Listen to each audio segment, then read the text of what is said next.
candidato a prefeito, para primeiro abrir a porta do sindicato para a gente já manter uma interlocução, para ouvi-lo, saber qual é a expectativa do futuro prefeito para os seus funcionários, né? E, ao mesmo tempo, o Sindianápolis, enquanto a entidade que faz a ponte entre os servidores e o executivo, a gente tem um documento que ele é fruto, como eu falei, de uma evolução. Certo. Entendeu? Eu acho que o sindicato ele avançou bastante nesses últimos anos. Mas a gente percebe, né, que em função do próprio dinamismo, obviamente as coisas vão nem sempre evoluindo, mas a gente percebe que muitas vezes a gente tem dificuldade em alguns pontos, que às vezes assuntos que são que já poderiam ter sido resolvidos e que infelizmente estão presentes aqui. Queremos, em nome dos servidores, avançar, né? E então eu gostaria de passar a palavra agradecendo em nome de toda a diretoria, de todos os servidores, sejam ativos ou aposentados que estão aqui presentes, né? E passar a palavra para ouvir o primeiro, para depois a gente dar continuidade. É um prazer tê-lo aqui com a sua equipe. Me permita me apresentar para quem não conhece. Meu nome é Elismar Veiga, eu sou pastor da Assembleia de Deus de Anápolis há 19 anos. Pastorei em alguns estados do Brasil e mais recentemente atuo em Anápolis. Na igreja eu não pastoreio ativamente, mas sou responsável pelos projetos sociais que a igreja desenvolve. Presido duas instituições, que é a Missão Alô Criança, que é a mantenedora do Colégio Adonai, e presido o Lar da Criança Reencontro com a Vida, que é uma casa-abrigo para crianças e adolescentes vítimas de violência e maus tratos que nós temos em Caldas Novas. Sou pedagogo por formação, me licenciei pela Universidade de Brasília, dedicando-me à minha formação voltada para políticas públicas ligadas à educação. Dia 13 agora eu defendo o meu trabalho de conclusão de curso aqui na Faculdade Católica de Anápolis, especialização em gestão pública. E estou também em andamento com uma outra especialização voltada para a administração das organizações do terceiro setor. Minha vida no meio político começou muito jovem, numa prefeitura do interior, como agente administrativo, tinha 18 anos, e na época, com poucos meses de atuação dentro da prefeitura, eu fui convidado para ser chefe de gabinete daquela prefeitura, e durante todo o mandato eu trabalhei na chefia de gabinete. Eu tive também o privilégio de fazer parte do primeiro conselho gestor de uma previdência social municipal. Né? Essa é a minha caminhada política, é a minha jornada política. Encarei o desafio, a convite do PPS, de ser candidato a prefeito de Anápolis. Não sou um político de carreira, sou um político profissional, mas me qualifiquei para ser um bom gestor público. O modelo de política que existe no Brasil, ele é muito pernicioso, cheio de vícios, né? E eu entendo, refletindo nas palavras do Luther King, que para nós cristãos é uma referência, de que é possível você conciliar cristianismo com políticas sociais. Os grandes exemplos que nós temos de políticos, e que foram ao mesmo tempo pessoas que trouxeram para o meio político os princípios e os valores cristãos, eram pessoas muito próximas de questões sociais e de questões religiosas. Temos, em rápidas palavras, na nossa plataforma de trabalho, a ideia da sustentabilidade, que não é um discurso político, mas é um discurso que está intrínseco na minha vida. Assinamos uma carta de compromisso com a plataforma Cidades Sustentáveis. Fui o primeiro candidato a prefeito de Anápolis que assumi esse compromisso publicamente, que fiz disso uma bandeira.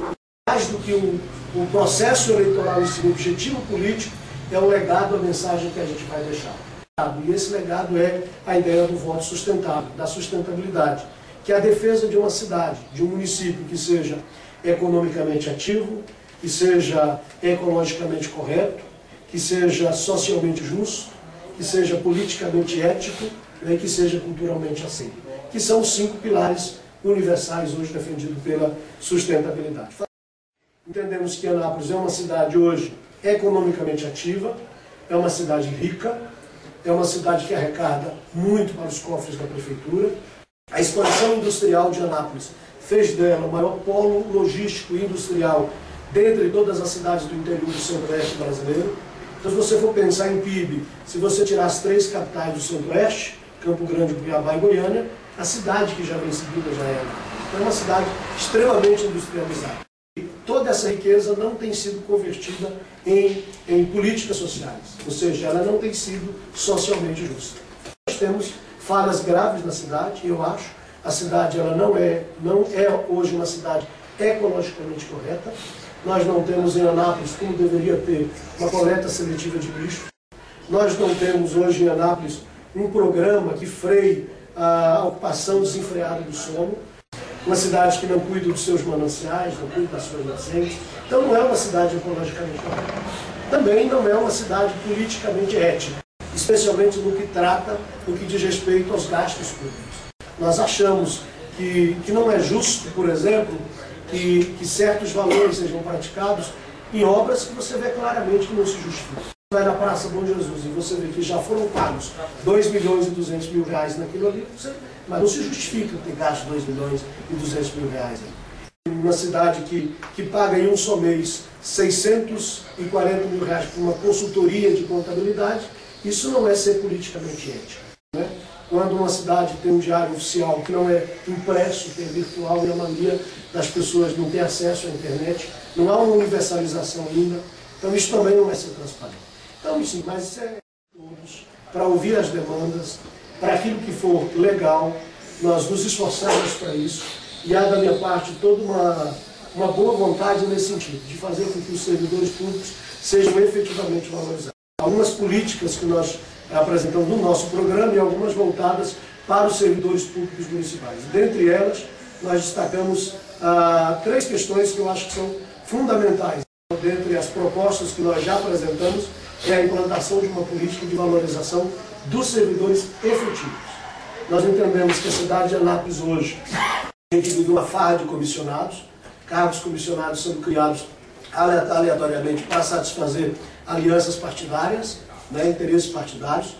Eu entendo que num processo democrático e para você ter governança, você não pode, claro, abrir mão de cargos comissionados, faz parte do modelo político brasileiro, mas não se justifica uma cidade com tantos cargos comissionados. O próprio Instituto de Seguridade, né, que os servidores efetivos contribuem para ele, os comissionados não. Vamos trabalhar para que possamos priorizar a presença dos servidores efetivos na ocupação de cargos comissionados. Vamos fazer com que esses cargos comissionados diminuam, extinguir os cargos. Literalmente extinguir aí um bom percentual da quantidade de cargos comissionados, para a gente enxugar a máquina. Nós vamos trabalhar para que a Anápolis tenha um piso salarial, estabeleça um piso salarial de no mínimo R$ 1.200. É uma coisa que a gente vai fazer, mas não tem como. Tem. Se a gente enxugar a máquina, sem que você altere o orçamento, para você poder estabelecer um piso salarial digno para os servidores efetivos. Isso está no nosso programa de governo, isso está registrado no Tribunal Regional Eleitoral, isso está divulgado pela internet, está na mão de todos. Realmente é gratificante ouvir a síntese e a essência da sua proposta, porque ela, na realidade, ela vem de acordo com as expectativas não só dos servidores, como pessoalmente eu que trabalho na área de planejamento urbano e sustentabilidade. Então, na realidade, hoje o termo ele vulgarizou. Vulgarizou, é verdade. Porque todo mundo fala em sustentabilidade e propõe canalizar os córregos. Não é mesmo? Então, quer dizer, esse é um contrassenso assim, imenso, né? Imenso, porque a canalização, São Paulo já mostrou, quer dizer, não funciona. Você tem que depois achar alternativa, porque acaba transbordando, né? Infelizmente é um termo que está sendo muito usado e hoje na Rio Mais 20, né? Onde realmente se propõe uma consciência muito mais abrangente, que entra inclusive nessa outra questão, que é o aumento do poder aquisitivo. Então, a sustentabilidade não é só o meio ambiente. Não é só o meio ambiente, ela é o social. A sustentabilidade financeira. Então, quer dizer, o trabalhador, quando ele tem sustentabilidade, ele produz, né? E quando ele é valorizado e os seus direitos são garantidos, com certeza a gente já consegue um ambiente de trabalho mais saudável. A gente vem aprimorando as metas, centrando muito no que e aí eu coloco, não é no que é apenas o essencial. Infelizmente nós tivemos que agregar algumas propostas que já poderiam com toda certeza, e vocês vão estar observando isso, que digamos, a gente está martelando sobre propostas antigas. Então, estamos aqui novamente cumprindo o nosso papel, que é ser o porta-voz. E, obviamente, a gente não consegue 100%, mas a gente acredita que, ouvindo sempre as demandas dos servidores, nós temos aqui um documento que estamos fazendo uma ata, que se alguém tiver novas propostas, vão ser, obviamente, se depois deliberados, vão fazer parte dessa reunião. Com certeza, quem está aqui tem toda a abertura, concordando ou discordando. Nós vamos estar aceitando o item 1, ele é óbvio, mas ele é necessário ficar. Garantir o cumprimento de todos os direitos de servidores estabelecidos pelas normas e leis em vigor. O item 2, implementar um plano de saúde para servidores públicos e seus familiares com atendimento médico odontológico. Essa proposta ela esteve nas duas outras e infelizmente a gente avançou muito pouco.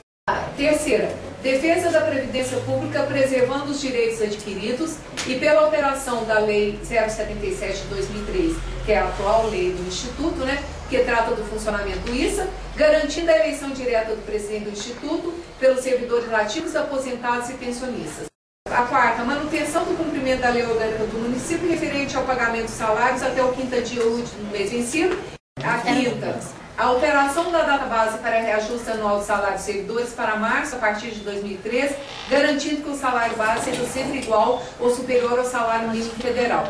A proposta 6, a alteração da Lei Complementar 212 de 2009, que é a do Plano de Carreira, Cargos e Vencimento, PCCV, incluindo as propostas em anexo. Nós vamos apresentar algumas propostas, garantindo a alteração da tabela de vencimentos, anexo 5, até março de 2013, com a participação do Sim de Anápolis nessa e em qualquer outra alteração que venha a ser feita.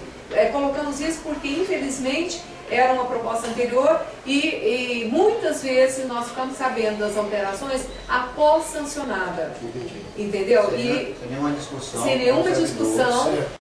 A proposta 7, participação desse sindicato em todas as decisões administrativas que digam respeito aos direitos e deveres do funcionalismo e abertura para o diálogo direto sempre que necessário. Então, não precisaria desse item, mas infelizmente a gente tem que garantir o diálogo. A proposta 8, ações concretas no que diz respeito à qualificação, aperfeiçoamento e desenvolvimento pessoal do servidor público municipal, com efetivo estímulo financeiro àqueles que fazem jus à promoção em sua carreira. O plano de cargos... Bom, a proposta 9, buscar efetiva valorização dos servidores efetivos, garantindo a observância dos preceitos constitucionais que exigem que o cargo comissionado seja destinado apenas à direção, chefia e assessoramento. Nós temos uma ação que agora retornou para a comarca de Anápolis, no Ministério Público, que data de 2007, com denúncias, e foi pedido, através da 11ª Promotoria, um ADIM com a ação de inconstitucionalidade, em função de nós termos cargos de comissionados, e isso, infelizmente, não são poucos, em cargos técnicos.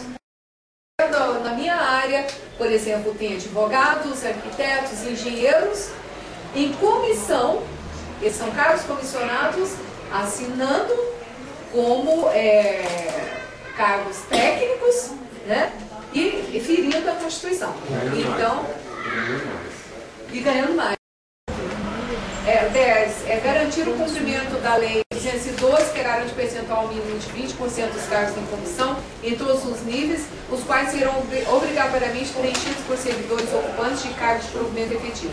Infelizmente, o ofício que nós enviamos à administração pedindo esses dados, eles não foram respondidos e também nós encaminhamos uma representação do Ministério Público.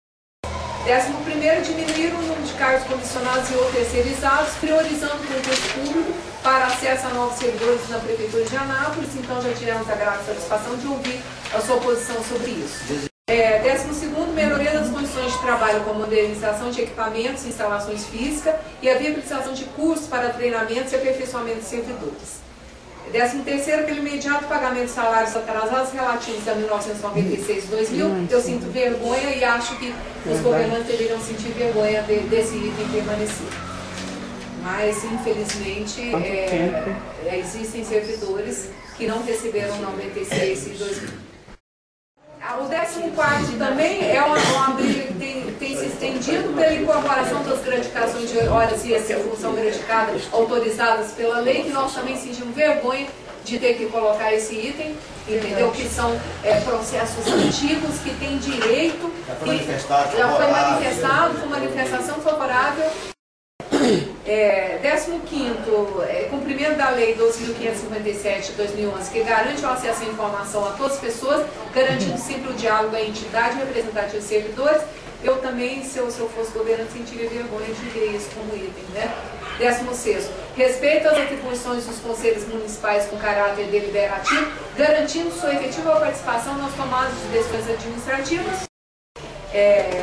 E não só esses conselhos, a gente tem uma experiência também do Conselho da Cidade, do Concidade, em que, por exemplo, aprovou-se legislações que nem sequer passaram pelo núcleo gestor do plano diretor, que não passaram pelo Concidade, foram para a Câmara e, no entanto, foram aprovadas sem seguir a tramitação que está determinada pelas legislações municipais.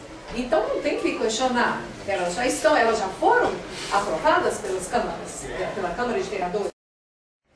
Qual seria na busca de solução para a sede própria deste sindicato? Isso é uma proposta também desde a primeira. Essa sede, esse local é cedido pela Prefeitura para a gente e a gente acredita que os servidores mereçam realmente um local mais centralizado.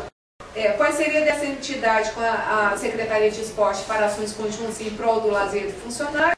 Participação do sindicato na escolha do secretário de Planejamento e Gestão Administrativa. Garantir a disponibilização de no mínimo 3 servidores indicados pelo sindicato cedidos para prestar serviço na entidade. Me desculpa, enquanto o sindicato foi inoperante, poderia ceder, mas depois que ele começou, né? Aí mudou a figura. Garantir o desconto na contribuição previdenciária da produtividade abono-lei para que possam ser incorporados os proventos de aposentadoria dos servidores que fazem jus a este benefício. Nós colocamos como item porque nós estamos tendo servidores que descontaram durante 30, 40 anos. 30, 40 anos e eles tiraram. E não vão ser incorporados. Perdeu todo esse dinheiro na hora da aposentadoria, de contribuição. E agora ele nem vai receber o que ele pagou e nem vai receber o que ele pagou. A leitura que eu fiz é que talvez os grandes problemas que existem, não só em Anápolis, mas em toda a questão do Brasil, é a ausência de uma interlocução permanente. Que são pontos, se você tiver um canal permanente aberto de diálogo, você chega a um consenso. Há momentos que, às vezes, o prefeito vai precisar convencer o sindicato de determinada situação. E há momentos que o sindicato vai precisar convencer a administração de determinada situação. Então, se há um canal permanente de diálogo aberto, algumas dessas questões aqui seriam facilmente resolvidas. Com relação ao ISA, a Lei 077. Ao que me parece, a Lei 077, ela deixa uma abertura para que a presidência do Instituto seja ocupada por pessoas que não são servidores públicos. Quando ela utiliza o termo preferencialmente. Quando ela poderia utilizar o termo exclusivamente. Para gerar essa alteração na lei, dando a garantia de que, pelas próximas décadas aí, o gestor do Instituto, o presidente do Instituto, será um servidor público municipal, que o sindicato poderá apresentar uma lista tríplice nesse sentido, né? E a partir dessa lista tríplice a gente faz a nomeação. Você garante o princípio legal e garante a participação. Pode ter essa tranquilidade com relação a isso. Com relação a essas questões da alteração da Lei 212, que é a lei que trata de cargos e salários, eu acho que toda alteração ela tem que ser feita a partir de diálogos com as partes interessadas. Né? É claro que aquilo que eu disse, chega em um determinado momento, nós vamos ter que chegar num consenso. Porque às vezes a demanda que os servidores têm ultrapassa a possibilidade orçamentária. Né? Então, em determinado momento, a gente vai ter que chegar a um consenso. E que eu garanto, e nós precisamos garantir isso, Davidson, em que vai ter esse canal aberto. Vamos alterar como? A partir de diálogo com o sindicato. Vamos chamar o sindicato, vamos sentar junto com os técnicos da administração direta, vamos chamar o poder legislativo para a gente discutir e vamos sentar na mesa e chegar num consenso. Quando eu vi aqui sobre a questão da participação do sindicato na escolha do secretário de Planejamento e Gestão Administrativa, talvez a gente vai pensar, poxa, mas isso é uma questão do prefeito escolher o secretário. Olha, mas o que a gente pode garantir? Que nós vamos trabalhar em consenso para garantir que essa pessoa que vai ocupar a Secretaria de Gestão, da Gestão Administrativa do Planejamento, seja alguém que tenha a competência e a qualificação técnica, mas que tenha também a sensibilidade humana. Uma coisa vocês podem ter muita segurança. Não se trata de nenhuma coisa, nenhuma politicagem, quando eu digo que nós vamos enxugar a máquina administrativa de Anápolis. Estamos partindo por uma política, por uma campanha em que a prefeitura não é loteada. Nós não temos 12, 13, 14 partidos conosco. Por isso nós vamos garantir que nós vamos enxugar a máquina, gerando uma política de valorização dos servidores públicos efetivos e reduzindo mesmo, para valer, extinguindo cargos comissionados. É um modelo vicioso, esse modelo brasileiro, e parece que, eu falo isso sem medo de errar, parece que o PT diz que quando alguém que nunca viu mel, quando comissionado, né? Mas parece que se lambuzou nessa farra de comissionados. Eu acho isso não apenas ilegal, é imoral. É imoral. Você manter um programa permanente de atualização e de capacitação dos servidores. Nós temos um interesse e vamos nos esforçar para isso, vamos medir esforço, para criar em Anápolis um modelo de uma escola de gestão que ofereça atualização para todos os setores da administração direta, para as autarquias e assim por diante. Para garantir que esses funcionários e esses servidores sejam permanentemente qualificados e, uma vez sendo qualificados, também melhorar os seus rendimentos, é claro. Então eu queria deixar essa fala com vocês têm essa garantia com relação a isso. A Lei 212, vocês têm a garantia que não vai ser feito às escuras, não vai ser feito fechado em gabinete, nenhum projeto de lei que altere a lei de plano de cargos e salários, tanto dos servidores da administração. Vocês podem ter certeza, o diálogo vai acontecer. É esse diálogo que vai acontecer. Nós não vamos enviar para a Câmara Municipal nenhum projeto de lei que trate desse assunto, sem que primeiro a gente sente na mesa, discute e construa junto. Eu fui informado, e eu não sei se procede a informação, mas eu fui informado e fiquei triste com a informação de que alguns fundos do CNPq estão sendo usados para dar gratificações a secretários de Estado. Não sei se essa informação procede. Se proceder, gente, isso é imoral. É que alguns conselhos são apenas da prefeitura.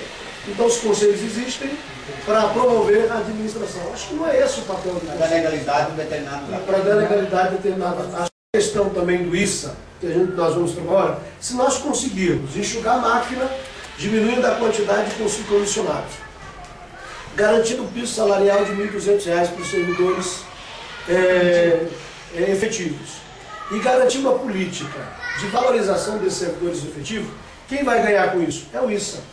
De que forma o ISA, a Prefeitura Municipal e o sindicato possam trabalhar juntos, em unidade, para desenvolver um plano de saúde para os servidores. Como é que isso é legalmente possível? A gente tem que descobrir um modo legal para isso. Precisaria dos dados da Prefeitura. Agora, eu me pergunto, se nós não temos acesso nem aos dados dos servidores, como é que... Porque nós até aqui pensamos, vamos pagar o projeto. Como é que planeja?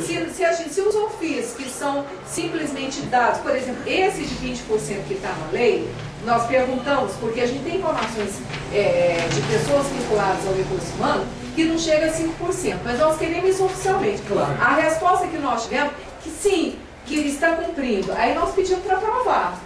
Cadê os nomes? Não, isso é proibido. Não é proibido. E na realidade, como que nós vamos, por exemplo, fazer um projeto de saúde se nós precisamos dos dados do perfil do servidor e são dados que não estão sendo disponibilizados? Como é que que nós iríamos gerir um plano que depende de crédito consignado, que depende aí sim de informações pessoais dos servidores e das quais nós não temos acesso. Em Goiânia, o servidor paga 4% ou 5%, né, do seu salário base para ter um plano de saúde, não só com atendimentos odontológicos. Então, demonstrando que é possível, basta ter intenção política. Eu tenho, por exemplo, informação dada pelo próprio diretor-presidente, comunicando ao prefeito, sobre mais de 8 milhões de reais que não foram repassados por isso. Imagino que sejam os descontos que foram descontados do funcionário mais o patronal. É um retido patronal. Não é? Exato. Deveria ter sido passado e não foi. Isso aqui é apropriação. Porque eles mudaram a legislação e colocaram a possibilidade de estar fazendo justamente esses repasses parcelados. O nosso assessor jurídico, ele já determinou que não é constitucional. Nós já mandamos. O presidente do ISA é indicado pelo sindicato e, no entanto, está a serviço do Poder Executivo. Já tem praticamente traído o servidor público. Então, o caminho que nós entendemos mais fácil é a eleição direta. Não há outro caminho. Agora, nós estamos aqui diante de um grupo de pessoas que não tem medo do diálogo e que, com certeza, não irão mudar o discurso conforme eles mudaram. Não sei lá, se o ISA fizer, se o sindicato fizer uma eleição e escolher o presidente, eu não tenho dificuldade de nomeá-lo. A Lei 077, que é a lei do ISA, do Instituto, ela garante que qualquer envio de alteração da legislação seja deliberado pelo Conselho. Então o sindicato foi atrás em Brasília de especialistas para nos orientar, entendeu? Nós pagamos consultores e ao mesmo tempo participando de todas as reuniões. Depois de 2 anos, simplesmente, ao invés de esperar, agora que apresentou o projeto de lei, mandou e votou. E, no entanto, aprovaram com tranquilidade. Logo depois nós entramos com a representação. Por quê? Porque não havia a deliberação do Conselho. Na prática, isso não tem acontecido. Acontece na lei, então você tem, digamos, um cenário democrático, mas uma prática autoritária. Sendo que a gente está, enquanto Conselho, discutindo isso há muito tempo, que esse parcelamento não poderia estar acontecendo.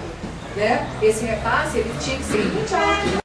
No município que está com a receita como a nossa, significa o quê? Se não está dando prioridade para a previdência do servidor. Claro. Nós precisamos assegurar o seguinte, que a liderança, a presidência do Instituto, seja uma liderança que seja escolhida pelos servidores. Seja alguém que seja dos servidores efetivos. E para isso vamos ter que fazer gestão junto à Câmara para alterar a lei 077. Porque ela deixa a brecha para que quem não é efetivo seja presidente disso. A Prefeitura pagou no primeiro quadrimestre de 2012, folha de pagamento dos comissionados, 24 milhões de reais. 24 milhões de reais comissionados. A gente está falando, não estamos falando de uma metrópole. Estamos falando de uma cidade que tem 1 milhão de habitantes. Estamos falando de uma cidade de 300 mil habitantes. Então não se justifica isso. Então veja só, vocês têm da nossa parte essa segurança e essa garantia de que quem estiver na presidência do ISA vai ser alguém indicado pelos servidores. E garantir que o ISA tenha autonomia, seja uma autarquia e não um apêndice da prefeitura. Seja uma autarquia de fato, com autonomia e impunidade, para que não aconteçam essas ingerências. O Conselho existe para quê? Para diminuir o poder de decisão do Estado e colocar o poder de deliberação, que não é fiscalizador, mas é deliberativo também. Ele tem que ter esse caráter deliberativo. Ponto 13. Imediato pagamento de salários atrasados relativos a 96 do... Gente, se houver legalidade isso aqui que vocês disseram que tem, pode ter certeza, não tenha segurança que nós não vamos terminar o primeiro semestre de 2013 sem que isso esteja resolvido. É o seguinte, Regina, se Deus nos permitir governar Anápolis, nós não vamos tomar nenhuma decisão que afete os servidores públicos ou que beneficie os servidores públicos sem que isso seja produto de um diálogo. Então, nós não teremos nenhuma alteração na lei 077 sem que seja discutido com o Conselho. Nós não teremos nenhuma alteração na lei 212 sem que seja discutido com o sindicato. Nós vamos trabalhar de tal forma que a administração tenha transparência sobre os gastos públicos, vamos fazer com que o diário oficial seja impresso e disponibilizado para qualquer cidadão. Os gastos públicos sejam feitos de tal forma que dinheiro tem, e tem muito, não é pouco dinheiro não, é quase 4 milhões de reais que entra no cofre da prefeitura a cada dia útil, e isso está aumentando. Empreendedores verdes para cá, ou seja, não basta trazer empreendimentos, mas se a gente desenvolve uma política de sustentabilidade, esses empreendimentos têm que ser sustentáveis. Não é só trazer indústria, encher o DAE de indústria, não é? E destruir o meio ambiente. Enfim, garantir que Anápolis seja uma cidade sustentável. Eu disse que nós vamos construir um hospital municipal em Anápolis, porque o que já existe é arcaico, não atende mais à demanda. Quero agradecê-los pela oportunidade de ter vindo conversar com vocês. Quero dar todas essas seguranças, mas acima de tudo, dar a segurança de que nada será feito que afete o funcionalismo público municipal sem que isso seja produto de diálogo, de reflexão com o servidor municipal. Quero formalizar a entrega, muito agradecer, nós aqui muito agradecer a todos